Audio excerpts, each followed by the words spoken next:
Oke, untuk hari ini di sesi pertama ini kita akan ada informasi atau ada sharing dari Pak Taufik. Mengenai apa Pak Taufik?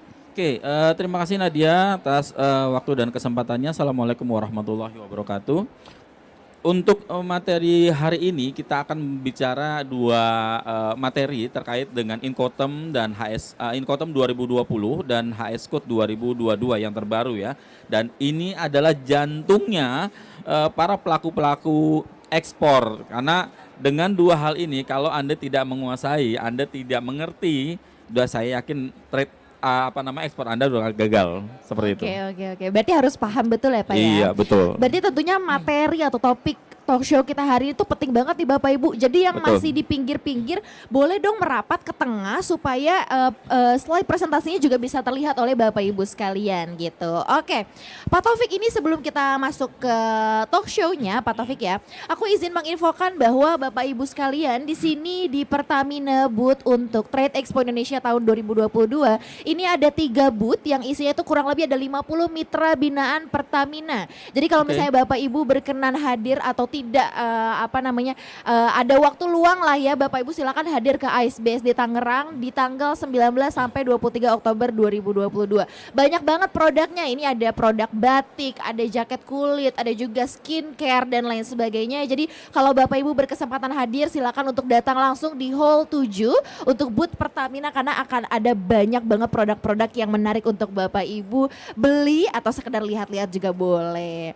Dan Pak Taufik, aku izin menginfokan kembali ya. Boleh. Lalu ini ada juga yang menarik Pak Taufik dari booth kita ini ya Pak Taufik ya. Jadi kalau misalnya Bapak Ibu buyers ya atau calon buyers itu yang bisa spend 500.000 di boothnya Pertamina itu akan mendapatkan tropical fruit 1 kilo loh Pak, yang bisa dibawa pulang secara cuma-cuma. Jadi secara gratis ya. Jadi kalau misalnya Bapak Ibu belanja minimal itu 500.000 bisa mendapatkan buah 1 kilogram dari kita. Boleh dong tepuk tangannya dong.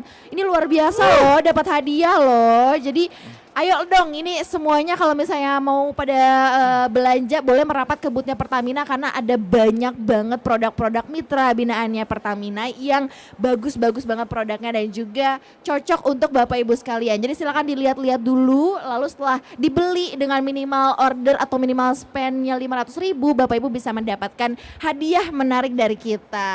Oke. Pak Taufik, kita langsung mulai saja mungkin ya untuk materi Pak Taufik hari ini, yaitu mengenal Incoterm 2020 dan juga HS Code. Betul Pak Taufik ya? Betul. Oke, silakan Pak Taufik. Oke, assalamualaikum warahmatullahi.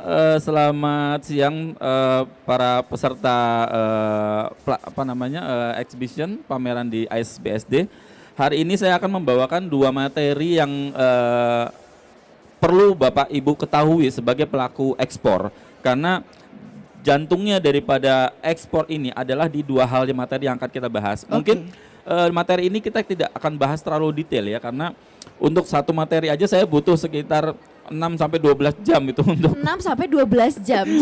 Sebenarnya ini durasi kita sedikit banget ya, gitu cuma 1 jam ya, cuma tapi saya ambil dagingnya aja, intisarinya dari semua ini. Dari kalau kita bicara terkait dengan Incoterm, mungkin kita bicara dulu terminologinya ya. Pengertian Incoterm itu International Commercial Term, itu sebenarnya istilah atau pengertian perdagangan internasional ya. Jadi di Incoterm ini adalah dibahas terkait dengan tanggung jawab, risiko dan biaya yang nanti siapa yang akan menanggungnya. Karena di pelaku ekspor itu kita mengenal ada dua pihak ya, dari pihak eksportir dan pihak importir. Nah, inilah yang harus kita sepakati.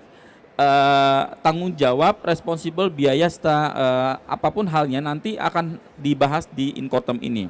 Nah, kalau misalkan memang Anda sebagai pelaku ekspor tidak mengenal Incoterm, ayo belajar dulu Incoterm sebelum Anda melakukan ekspor. Nah, boleh seperti tuh itu. Yang mau coba-coba untuk ekspor atau sampai saat ini mungkin baru pemasarannya di lokal saja, mungkin bisa coba untuk ekspor dengan beberapa tips dari Pak Taufik. Mangga, silakan Pak Taufik. Oke, intinya aja adalah seperti ini.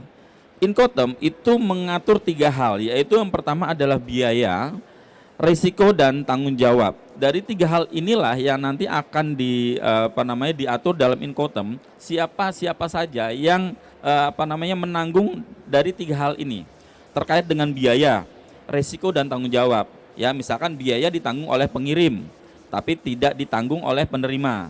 bisa juga biaya ditanggung seluruhnya oleh penerima, tidak ditanggung oleh pengirim. Nah, itu yang nanti akan dibahas terkait di Incoterm. Oke, intisari dari Incoterm itu sebenarnya kalau untuk Incoterm, nah sorry. Nah, tadi yang mengatur 3 hal ya. 3 hal yaitu biaya, risiko, dan tanggung jawab. Nah, Incoterm tidak mengatur 4 hal. Dia tidak mengatur terkait dengan barang, dengan harga, kekayaan intelektual, dan hukum atau yurisdiksi. Ini yang tidak diatur di dalam Incoterm. Jadi hanya mengatur 3 hal saja terkait dengan biaya atau cost, risiko atau risk, dan tanggung jawab atau responsibility. Oke. Kalau secara secara detailnya, Incoterm itu ada 11 ya, Bapak Ibu ya. Ada 11 Incoterm yang harus Bapak Ibu ketahui. Namun untuk pelaku ekspor tidak perlu memahami ke-11 Incotermnya. Cukup 4 saja dari 11 itu. Oke. Nah, 4 ini yang nanti akan kita bahas di sini. Yang pertama adalah ex-work ya. Ex-work intinya adalah harga barang. Ya, harga barang di pabrik pada saat dia menjual. Misal saya punya pabrik di Boyolali. Ya, Bapak Ibu memiliki barang yang sudah ready untuk dijual seperti yang di depan kita ini, itu kan tentunya sudah ada harga jualnya. Iya, betul, nah, Pak. Pada saat Bapak Ibu melakukan penjualan di gudang atau di pabrik Bapak, itu adalah disebut dengan harga ex-work. Harga jual Bapak gitu loh kepada pembeli. Jadi misalkan Bapak ada buyer dari luar negeri, misalkan dari Meksiko atau dari manapun, datang ke pabrik Bapak, membeli ya, langsung dibayar, itu adalah harga ex-work. Jadi Bapak tidak menanggung biaya pengiriman dari keluar setelah gudang Bapak sampai dengan negaranya dia.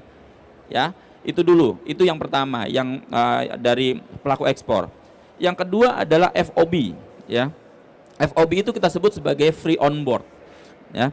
Misal gudang saya ada di Boyolali, saya harus ekspor ke Meksiko melalui pelabuhan Tanjung Priuk.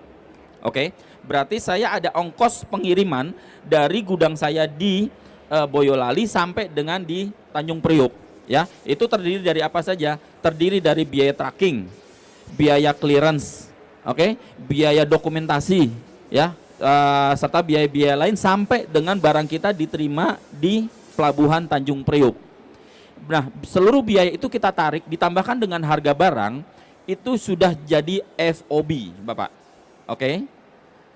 Jelas ya dari 2 hal ini ya. Jadi yang pertama ex-work dan FOB. Jadi kalau misalkan memang Bapak mendapatkan buyer, saya maunya harga FOB. Berarti biaya yang Bapak keluarkan sampai dengan barang Bapak sampai ke Tanjung Priuk, itu Bapak yang tanggung sebagai eksportir. Oke. Nah, sedangkan biaya pengiriman dari Priuk sampai dengan negara tujuan itu bukan tanggung jawab Bapak. Oke. Itu terminologi dari FOB. Nah, yang kedua adalah CFR atau CNF. Oke, cost and freight. Gampangnya adalah harga tadi yang FOB tadi ditambahkan dengan harga freight, ya. Harga freight itu adalah besar dari Jakarta sampai Meksiko atau Jakarta sampai Hong Kong. Oke, itu yang disebut dengan CFR. Jadi Bapak membayar ke pelayaran, ya, harga freight tersebut sampai dengan negara tujuan, sampai dengan pelabuhan negara tujuan, ya, sampai dengan pelabuhan saja Pak. Jadi tidak sampai keluar dari pelabuhan. Itu adalah CNF atau CFR. Nah, yang terakhir adalah CIF. Nah, CIF ini gampangnya adalah harga CFR atau CNF tadi ditambah dengan asuransi. Nah, tapi kalau misalkan memang ada Bapak Ibu pelaku ekspor yang memang tidak mau berhubungan dengan asuransi, maka sarankan saja untuk Bapak jualnya sebagai harga CFR atau harga CNF. Oke, nanti biar asuransinya ditanggung oleh pembeli. Oke, sekarang pada saat kita melakukan dokumentasi di sales kontrak, tentunya Bapak kan langkah pertama yang Bapak lakukan adalah Bapak pada saat deal dengan buyer Anda, Bapak harus membuat sales kontrak, betul nggak Pak? Oke. Nah, setelah di sales kontrak itulah yang nanti akan dibahas Incoterm-nya apa. Oke. Misalkan Bapak setuju, oke, saya jualnya ex-work saja. Berarti Bapak penulisan di commercial invoice atau di sales kontrak Bapak disebut adalah ex-work Boyolali. Sekian. Oke. Tergantung nanti kesepakatannya mau dengan harga rupiah atau harga US. tergantung Bapak Ibu semuanya. Maka saya menuliskannya adalah sebagai ex-work Boyolali, karena gudang saya di Boyolali, Bapak belinya di Boyolali. Oke, kalau disepakati FOB, berarti adalah FOB saya Jakarta, Tanjung Priok ya, tadi ya, contohnya. Berarti saya penulisannya adalah FOB Jakarta, sekian US dollar. Nah, kalau CFR, berarti CFR tujuannya mana nih? Hong Kong. Berarti CFR Hong Kong atau CFR Meksiko. Jelas ya Pak ya? Begitu pula dengan CIF. Oke, sampai dengan pelabuhan tujuan. Oke. Jadi di sini saya berikan ilmu, ini sebenarnya 12 jam saya ilmunya udah saya berikan nih sekarang nih ya. Jadi dari 11 Incoterm Bapak cukup kenal hanya 4 saja. Karena apa? 4 itulah yang nanti akan digunakan oleh kepabeanan di Indonesia. Oke. Jadi selebihnya mungkin bisa saja digunakan, namun tetap saja pada saat proses clearance Bapak Ibu nanti akan menggunakan 4 ini. Seperti itu. Itu untuk Incoterm. Oke, nanti kita akan bahas HS code. Oke, ini yang tadi katanya 6 sampai 12 jam ya baru bisa paham betul ya. Karena saya harus bahas detail.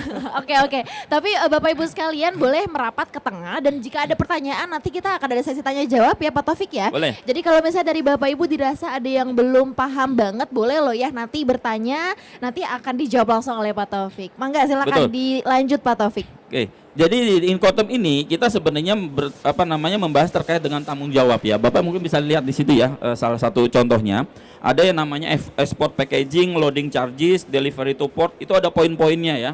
Poin-poinnya. Nah, itulah sesuai dengan Incoterm yang nanti Bapak ambil, itu yang yang menanggung, siapa yang bertanggung jawab di situ. Misalkan export packaging. Kalau kita pakainya Incoterm Ex-Work, berarti packagingnya yang menanggung adalah pihak seller ya, atau pihak eksportir. Nah, selebihnya ada pihak buyer. Oke. Kalau saya bilang seller itu berarti sebagai eksportir. Kalau saya bilang buyer berarti sebagai pihak importir di luar negeri. Begitu juga dengan Incoterm yang lainnya. Oke. Jadi ini yang perlu Bapak Ibu ketahui, hati-hati di dalam menentukan Incoterm dan hati-hati di dalam menentukan harga pokok produksi atau poin-poin yang nanti akan Bapak tagihkan ke pihak buyer Bapak Ibu semua. Salah Bapak menentukannya, maka yang dipastikan secara finansial Bapak akan mengalami kerugian. Contoh misalkan, Bapak sepakat dengan harga FOB, oke, tapi Bapak tanggung insuransinya. Oke, nah ini kan agak nyambung ya. Bapak sepakat dengan FOB tapi Bapak bayarkan insuransinya karena Bapak nggak tahu. Karena Bapak pikir adalah saya pengen barang saya safe, saya pengen barang saya secure. Jadi kalau misalkan ada kerusakan, keterlambatan, saya bisa klaim. Nah, itu salah Pak. Ya, kalau Bapak mau pakai insurance, itu bisa Bapak pakai adalah CIF. Oke. Nah, kalau misalkan memang tapi di sini adalah insurnya adalah hanya insur pengiriman. Jadi jangan sampai ngeblend ini Pak. Ya, kalau misalkan memang Bapak terjadi asuransinya adalah asuransi kerusakan barang, misalkan kerusakan barang di dalamnya, itu asuransinya beda lagi. Oke? Itu bukan asuransi pengiriman, tapi asuransi di barangnya. Yang kita bahas asuransi ini adalah sebagai asuransi pengiriman barangnya. Pada saat kita menyerahkan kepada pihak airline atau kepada pihak shipping line, maka tanggung jawab itulah yang akan kita tanggung ya di dalam asuransi tersebut. Seperti itu. Oke. Sampai sini dulu. Ada yang ingin bertanya Bapak Ibu? Oh, boleh. Oke, silakan Ibu. Oke, Ibu. Enak. Ya, terima kasih Bapak, dengan Bapak siapa? Ya, dengan Taufik Ibu. Bapak Taufik. Ini Pak, saya cuma mau tanya. Kalau kita mau mengekspor barang itu ada pajak pengirimannya Pak. Pajak ekspor. Ya. Terus dokumen-dokumen apa saja yang harus dilengkapi untuk kita melakukan ekspor? Karena saya ada rencana untuk itu kan. Terus kemudian apakah kalau misalkan kita mengambil barang dari kita kan ada workshop kita kan kirimkan ke Priok atau kemana yang kita pelabuhan kita tuju, apakah ada biaya pabeannya Pak? Itu saja Pak, terima kasih. Oke, terima kasih. Dengan Ibu siapa Bu? Ibu Rahma. Ibu Rahma, baik.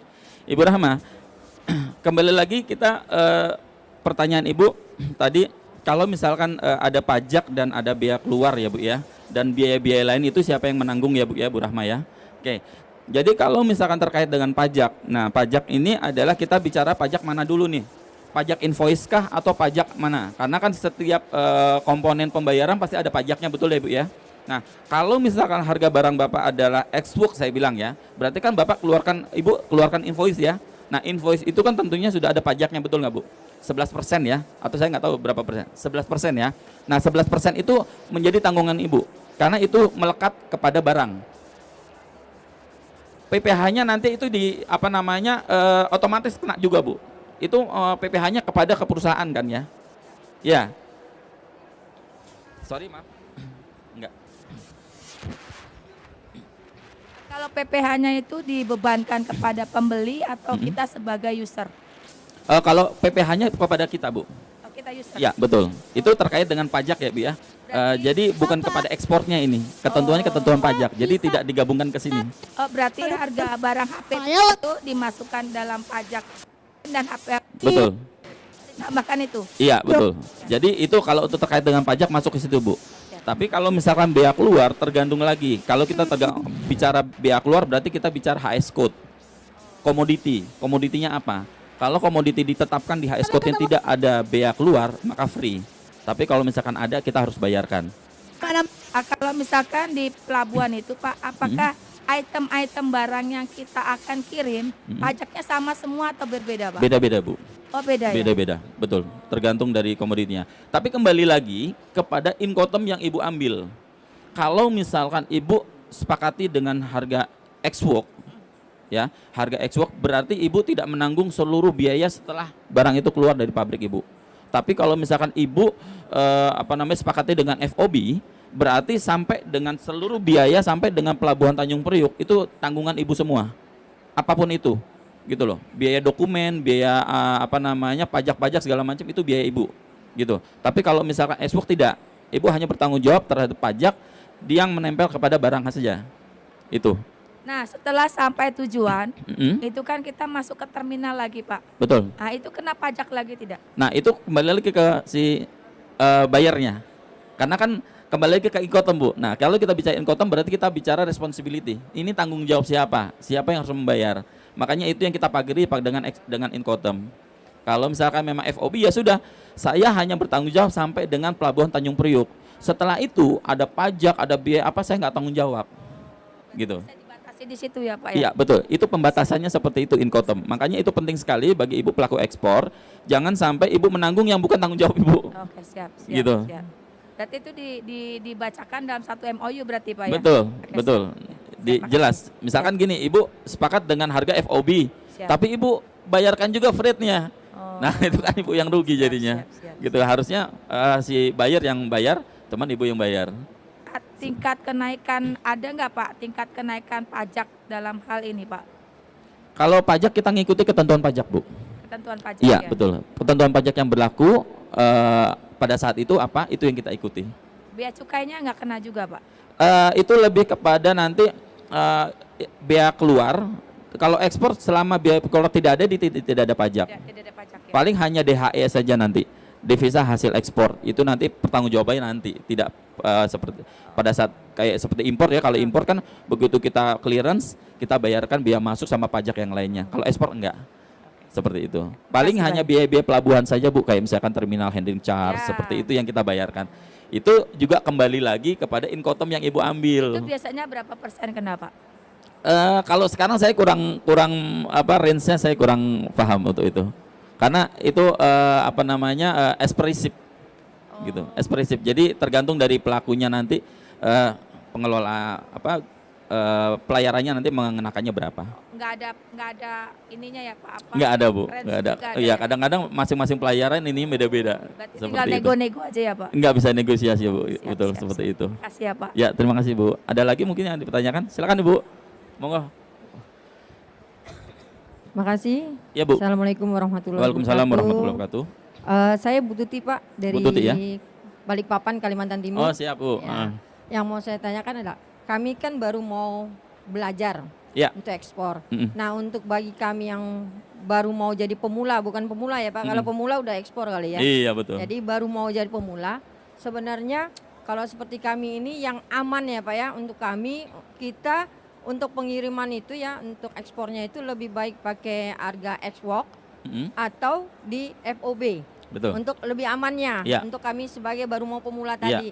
Dan satu lagi, apabila kita pakai FOB, apakah itu pelabuhan berangkatnya itu memang harus dari Tanjung Priok? Apa bisa dari pelabuhan, misalnya kami di Balikpapan kan ada pelabuhan Semayang, mungkin di sana juga bisa untuk langsung diekspor melalui sana, atau memang harus tadi yang seperti Bapak bilang, Bapak kan bukan di Jakarta ya, di Jakarta kan, nah tetapi Bapak harus kirimnya ke misalnya ya ke Tanjung Priok kan, nah seperti itu. Terima kasih. Tadi saya contohkan tadi saya ada gudang saya di Boyolali ya Bu ya. Gudang saya Boyolali tapi saya contohkannya berangkatnya dari Priok. Nah, kalau Boyolali bisa juga dari Semarang Bu. Gitu. Atau dari Surabaya, yang terdekat saja gitu. Saya hanya memberikan contoh saja, betul. Gitu. Kalau misalkan memang Ibu di Balikpapan, ya lebih baik lewat Balikpapan. Ya. Berarti kan kita untuk menentukan harga naik range-nya dari X-Walk tadi kan berapa persen gitu loh Pak. Dengan berarti perhitungannya tergantung dengan jauh dekatnya ataupun nanti kalau terkait dengan Incoterm nanti yang Ibu sepakati dengan pihak bayar Ibu. Gitu. Pihak bayar Ibu maunya gimana? Tapi yang amannya ya. Untuk saat ini mungkin kalau sebelum Covid kemarin lebih banyak saya sarankan untuk pakai CNF. Tapi kalau sekarang karena fluktuasi harga freight-nya itu sangat-sangat luar biasa, yang dulunya freight-nya itu ke Hong Kong bisa cuma $200, sekarang sudah 1.500. Nah, itu kan sudah luar biasa Bu ya. Nah, itu saya sarankan Ibu pakai FOB saja. FOB. Gitu, betul. Karena Ibu bisa kontrol sampai dengan pelabuhan Semayang. Seperti itu. Tapi kalau memang Ibu nggak terlalu mengetahui dengan proses di Semayang bagaimana, takut ditipu atau takut harganya besar, sebaiknya X-Walk saja. Tapi itu yang harus disepakati dengan pihak bayar Ibu. Gitu Bu ya. Siap Pak. Baik. Terima kasih. Baik, selanjutnya Ibu silakan. Siapa? Ibu dulu. Oh Bapak dulu, oke. Oke silakan Pak. Terima kasih Pak. Saya Made dari Bali. Oh siap Pak Made. Dulu pernah ekspor tapi perizinan ekspor dan dokumentasi dibantu sama teman yang sudah biasa ekspor. Oke. Yang saya dengar sekarang untuk ekspor itu hanya perlu NIB dengan NPWP sudah bisa ekspor. Betul. Begitu katanya. Namun yang saya belum paham ke bagian-bagian mana saja dokumentasi itu diurus, seperti ke Dinas atau ke Bea Cukai, seperti apa perjalanan dokumentasi itu Pak. Oke. Terima kasih. Satu dulu ya Pak ya, dari dokumentasi ya. Kalau dokumentasi itu saat ini cukup NPWP, NIB saja. Tapi depend on dari komoditinya. Ya, kalau misalkan komoditinya bebas lartas ya, bebas izin, nah itu biasanya cukup 2 itu tadi. Tapi Bapak harus ensure lagi terkait dengan NIB Bapak. NIB Bapak itu ada akses kepabeannya sebagai eksportir atau tidak. Kalau belum harus ditambahkan dulu. Bapak bisa urus lagi sendiri di oss.go.id, tinggal tambahkan saja Pak. Mungkin cuma 1 menit atau 2 menit begitu untuk akses kepabeanan. Karena kalau tanpa itu nggak bisa. Seperti itu. Nah, kalau tadi pertanyaan kedua apa Pak? Dokumennya. Ke bagian-bagian apa saja dokumentasi itu diurus Pak? Oke. Saya nggak tahu untuk komoditi Bapak apa? Di produk kosmetik. Oh, produk kosmetik. Berarti kan memang harus ada izin dari POM ya Pak ya? Sudah ada Pak. Oh, sudah ada. Sudah. Kalau sudah ada biasanya itu nanti di rencananya Bapak sudah negara tujuan ekspor sudah tahu ya? Oh, masih mencari informasi. Masih mencari informasi. Ya. Anggap saja misalkan Malaysia. Ya, Pak. Berarti Bapak Made harus komunikasi dengan pihak Malaysia. Kira-kira di sana butuh dokumen apa dari Indonesia? Oh, gitu. Itu dulu. Karena ada juga dokumennya di-provide oleh pelaku importir di Malaysianya, di negara tujuan ekspor, atau memang harus dari sini suratnya. Kayak contohnya fitosanitari. Ya. Kalau misalkan Bapak kirimkan barang-barang tumbuhan, berarti kan harus ada fitosanitaris dari sini, dari karantina pertanian. Oke, karantina tumbuhan. Nah, itulah yang nanti dipakai juga di negara tujuan. Kalau misalkan memang ada juga yang memang dari Indonesia nggak butuh, di sana butuh. Gitu. Jadi memang harus ada komunikasi. Dan kalau terkait dengan dokumen kembali lagi komoditi, Pak. Gitu. Komoditi kalau misalkan ini berarti Badan POM biasanya kalau sudah ada berarti di Malaysianya butuh Badan POM nggak dari Indonesia. Kalau misalkan nggak butuh berarti sana yang provide.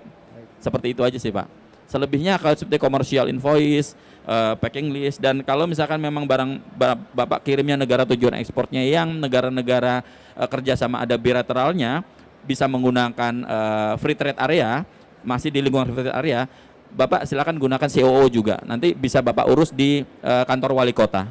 Ada namanya pelayanan 1 pintu di sana. untuk surat keterangan asal. Seperti itu. Jadi biar nanti importer di sana mendapatkan keringanan biaya masuk, Pak. Gitu. Misalkan dari kosmetik Bapak di biaya masuk di sananya adalah misalkan 20%, anggap aja seperti itu. Dengan ada COO itu bisa 0%, Pak. Seperti itu. Baik. Terima kasih, Pak. Ya, mari Pak, sama-sama. Ibu, silakan Bu. Maaf menunggu ya Bu ya. Iya, terima kasih. Kayak menunggu barang naik ke pelabuhan. Saya Esti Pak Taufik dari Solo. Oh siap Bu. Iya, dekat dengan Boyolali. Oke. Jadi yang ingin saya tanyakan strateginya gini loh Pak Taufik. Saya dapat buyer, tetapi dia, saya produknya batik, kain. Buyer itu minta dikemas. Jadi kain yang ditutup, dilipat lalu diberi kayak seperti label. Nah itu potensi return ini ya apa namanya return ya Pak ya. Jadi Return. iya Oke. jadi kan potensi. Ya. Karena ketika saya membuat itu dicetak, tentunya itu nanti warna itu kan akan berubah.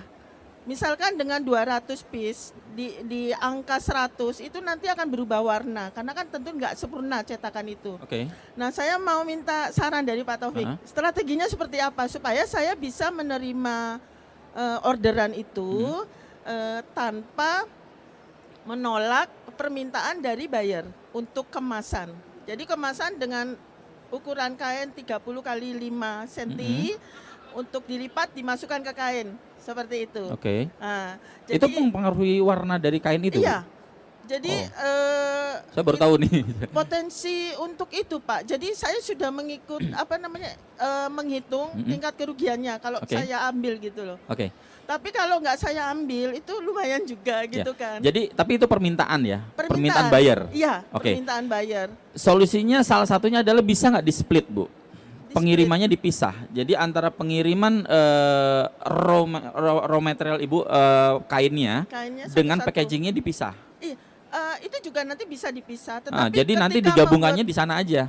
ketika membuatnya itu Pak, membuat kemasannya itu, kan itu kan hanya kertas. Oke. Kertas yang mungkin permintaan dia pada saat itu warnanya coklat, Oke.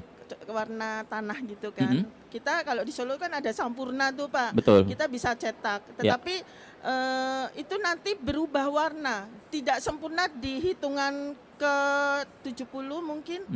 Jadi tidak sama dengan ketika kalau ngeprint itu kan 1-2-nya masih bagus Pak. Oke. Gitu. Begitu selanjutnya kan warnanya tidak sempurna. Nah itu nanti dari buyer saya berpikir bahwa itu nanti potensi akan dikembalikan. Ibu boothnya di mana? Itu di situ Pak. Oh di situ. Sedia kain. Mungkin karena ini pembahasannya agak panjang ya. Oh, gitu Mungkin ya. nanti saya ke tempat Ibu ya kita bahas Oh detail iya, lagi ya. jadi strateginya kita ketemu sambil ini ya Pak, sambil Betul, ngopi. betul. Offline aja Bu di belakang Oh panggung nanti. gitu, iya Betul. ya sudah Karena Pak. saya agak kurang paham terkait dengan ini karena kok bisa mungkin saya agak apa namanya Jadi minim informasi ya Bu ya. Oh, gitu, Jadi iya. saya mungkin harus pemahaman dulu terkait dengan itu Iya. nanti kita cari solusinya. Oke. Gitu. Yang kedua ini aja Pak, bagaimana caranya kita bisa tahu buyer yang nakal? Oke, bayar yang nakal. Iya. Saran saya pakai LC Bu. Oh iya. Itu aja. Karena kalau misalkan pengamannya adalah ada dua sebenarnya caranya, sistem pembayarannya. Yang pertama adalah cash payment. Jadi pembayaran di muka, advance payment ya. Jadi tapi itu memang harus ada kesepakatan dua belah Mohon pihak. maaf di awal Pak. Di awal kalau misalkan ada yang mau pesen, kita bisa cek nggak Pak? Oh ini buyer ini pernah bermasalah dan pernah. Jadi ada pengalaman kawan di Jepara itu pesan produknya Jepara. Jepara tentunya mebel ya. Pada saat pelunasan dia itu macam-macam alasannya gitu kan, dengan DP 30%, macam-macam alasannya. Ibu negaranya mana? Itu kalau nggak salah Spanyol. Spanyol. Iya. Oke. Nah setelah itu produknya kan akhirnya diam tuh di tempat, Oke. tidak terjual.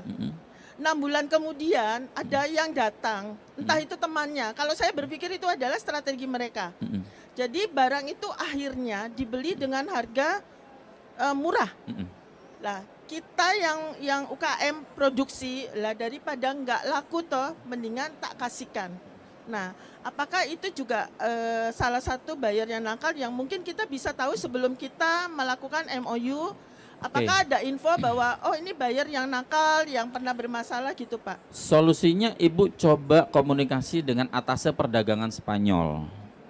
Gitu. Jadi Ibu browsing saja atasé perdagangan, itu ada Bu di situ nanti ditulis kontaknya siapa, namanya siapa, nomor handphone apa dan emailnya apa. Gitu. Jadi Ibu cari aja, misalkan buyer Ibu di Spanyol ya, Ibu cari aja atasé perdagangan Republik Indonesia di Spanyol.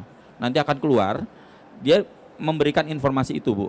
Jadi data-data mereka namanya siapa, nomor handphonenya, emailnya, dan alamat kantornya.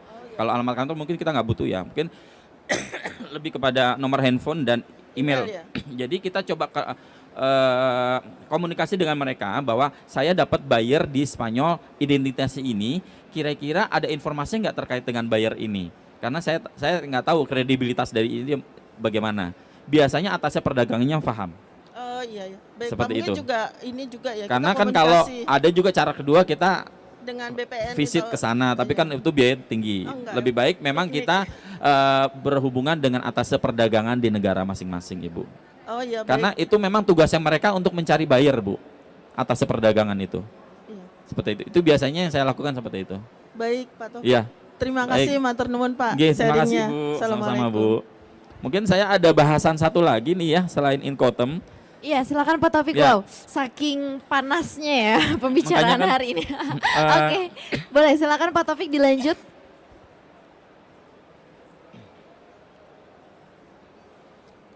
Oke, bahasan yang kedua adalah HS Code ya. Mungkin singkat saja, HS Code ini adalah intinya adalah klasifikasi barang. Jadi seluruh barang yang ada di dunia ini itu sudah terklasifikasikan dengan nomor. Gitu ya, apapun barangnya, apakah itu dari benda hidup, ya, benda mati, produksi segala macam, itu sudah terklasifikasikan di dalam HS Code. Nah, HS Code ini saat ini perkembangannya adalah perubahannya adalah 5 tahun sekali. Jadi setelah 5 tahun itu ada perubahan HS Code.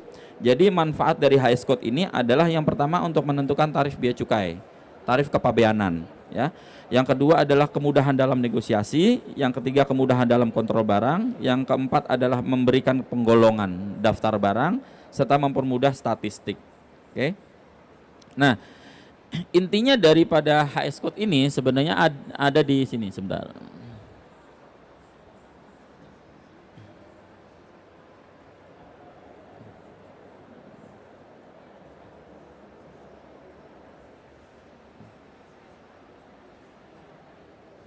Nah, kalau yang ini adalah 2017 kemarin yang baru saja berubah di bulan April menjadi 2022. Jadi seluruh barang yang ada di dunia ini itu digolongkan ke 21 bagian, ya. Monggo silakan, Pak.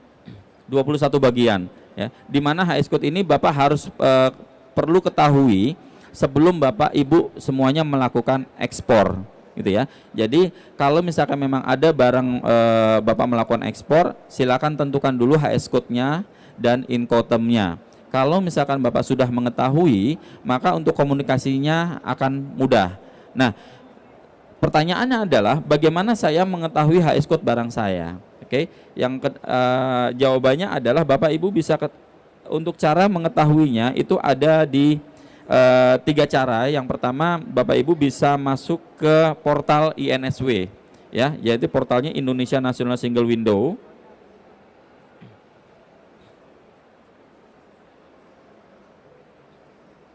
Ini, ya, portal single window. Jadi Bapak cukup masukkan saja komoditasnya apa, misalkan kopi, gitu ya, atau kain, misalkan ya. Kalau batik mungkin agak sulit ya, lebih ke kain, ya. Kain itu apa, nanti dia akan keluar Ibu HS Code-nya untuk di INSW.